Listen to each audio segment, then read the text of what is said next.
Bueno, esta es nuestra segunda charla sobre Chernóbil.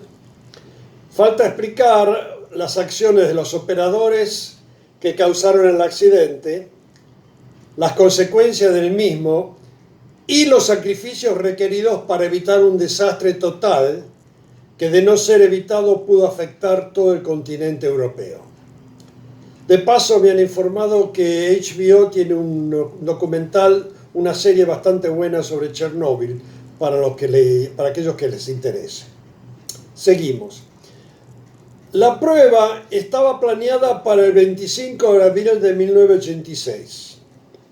Consistía en disparar la turbina y comprobar que, cuando la turbina y el generador seguían rotando por inercia, se generaba suficiente electricidad para mantener funcionando las bombas de agua de enfriamiento mientras arrancaban los motores diésel.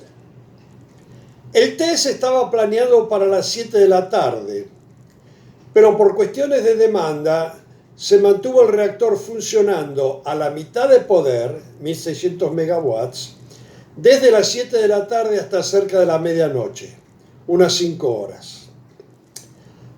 Esto es importante. A la medianoche, los operadores se prepararon para arrancar el test. Aquí entramos en la intervención de la parte humana. En el salón de control había 3 operadores a cargo del test. El operador jefe era un ingeniero nuclear de mucha experiencia, pero conocido por su arrogancia y su falta de respeto hacia sus subalternos. Su nombre, Anatoly Dyatlov, se hizo notoriamente infame como uno de los responsables del accidente. El segundo operador era un ingeniero experimentado y consciente, pero temeroso de las consecuencias de enfrentar a su jefe. Y el tercero era un operador joven, de poca experiencia, que había reemplazado en un cambio de turno a la medianoche a un operador experimentado que era el que originalmente iba a hacer el test. Veamos cronológicamente lo que sucedió. La prueba debía iniciarse con el reactor a 700 megawatts. El reactor está ahora a 1600 megawatts. Para llevar el reactor a 700 megawatts, el operador comienza a bajar las barras de control. Estas son aproximadamente 160 barras de borón. El borón absorbe neutrones y disminuye la reacción. En lugar de una acción controlada que hubiera permitido detener la reacción a 700 megawatts, el poder baja súbitamente a 200 megawatts y se para ahí. Esta reacción indica que el reactor se ha vuelto inestable. Los operadores informan al jefe que a 200 megawatts están fuera del protocolo del test y se niegan a seguir adelante. El jefe les contesta de mala manera, diciendo que solo él sabe lo que está pasando y, mediante claras amenazas, los obliga a hacer el test a 200 megawatts. Aquí la falla humana.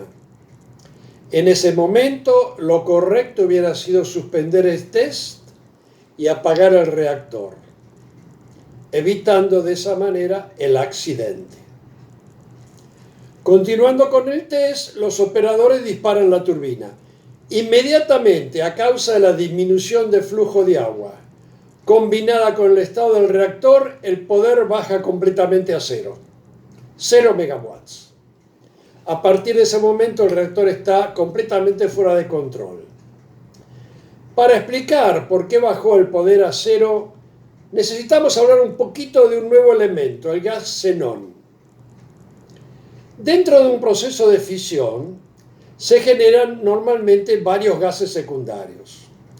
Uno de ellos es un elemento llamado xenón. El xenón absorbe neutrones y tiende a disminuir la reacción. Cuando el reactor funciona a temperatura normal, el xenón se sigue produciendo, pero por la alta temperatura se va quemando y va desapareciendo, estabilizando la reacción. En este caso, por haber mantenido el reactor a la mitad de poder por 5 horas, el xenón no llegó a quemarse, está presente. Esta condición se conoce como reactor envenenado o reactor poison en inglés. Con el reactor a 0 megawatts, el jefe de operación alarmado culpa a los operadores y les ordena aumentar el poder de la manera que sea. Los operadores obedecen y hacen lo único que pueden hacer. Empiezan a retirar la barra de control. Al hacer esto, en vez de aumentar paulatinamente, la reacción aumenta en forma descontrolada. No hay forma de pararla. La temperatura dentro del reactor aumenta proporcionalmente. El reactor puede mantener 2000, 3000 grados Fahrenheit de temperatura. A 5000 grados Fahrenheit los componentes internos del reactor se empiezan a destruir.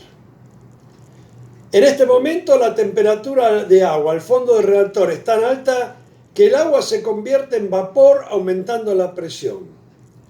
Las barras de control de 350 kilogramos de peso cada una empiezan a bailar en forma alocada.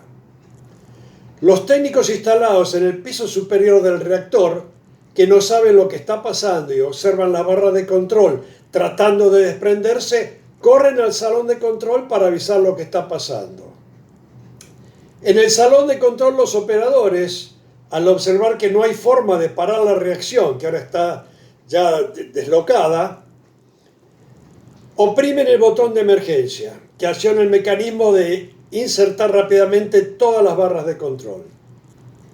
En ese momento una explosión sacude al salón situado a unos 200 metros del edificio del reactor. La primera explosión. La tapa de 10 toneladas que cubre el reactor sale volando y queda en forma vertical al costado del edificio. Los 3 técnicos instalados en el reactor, horriblemente quemados, han dejado de existir o tienen unas pocas horas de vida. Unos segundos después, la segunda explosión sacude de nuevo el edificio. Con el reactor abierto al aire, una radiación equivalente a 10 veces la bomba de Hiroshima es expulsada continuamente a la atmósfera. En poco tiempo la contaminación se da a detectar en lugares tan lejanos como Suecia y Alemania. El desastre está en acción. Heroicos bomberos morirán inútilmente tratando de extinguir el incendio.